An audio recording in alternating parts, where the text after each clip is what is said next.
Dari sebuah desa kecil di Banten, lahirlah seorang ulama yang kelak jadi imam Masjidil Haram, gurunya para ulama Nusantara, dan karyanya masih dibaca lebih dari seabad. Dialah Syekh Nawawi Al-Bantani. Syekh Nawawi lahir di Tanara, Serang, Banten, sekitar tahun 1813 Masehi dengan nama lengkap Muhammad Nawawi bin Umar Al-Jawi Al-Bantani.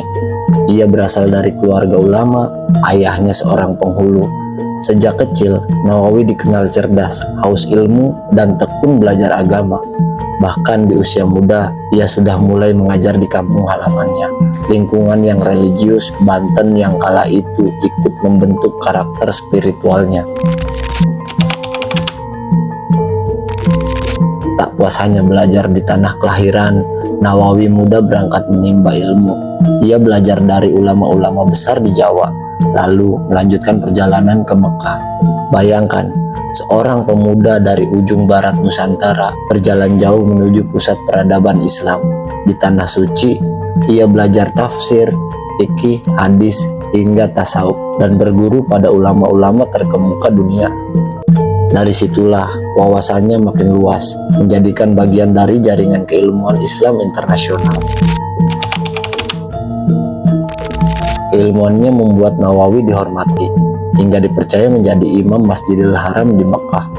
Bayangkan, seorang anak kampung dari Banten bisa memimpin doa dan ibadah di masjid paling mulia di dunia.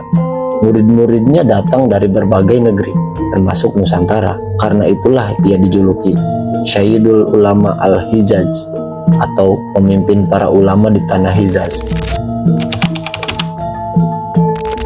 Tak berhenti dari situ, Syekh Nawawi meninggalkan lebih dari 30 kitab dalam bahasa Arab. Di antaranya Tafsir Munir, Qudul Lujain tentang rumah tangga, dan Nasai Al-Ibad. Karya-karya ini menjadi rujukan rata-rata pesantren sampai sekarang. Ia menekankan pentingnya ilmu, akhlak, dan spiritual. Lewat tulisannya, Nawawi berhasil menjembatani pemikiran klasik Timur Tengah dengan tradisi pesantren Nusantara. Syekh Nawawi wafat pada 1897 Masehi atau 1314 Hijriah di Mekah, dan dimakamkan di Jannatul Mu'alla, tidak jauh dari makam istri Nabi Muhammad. Meski jasadnya beristirahat di Tanah Suci, ilmunya terus hidup di bumi Nusantara.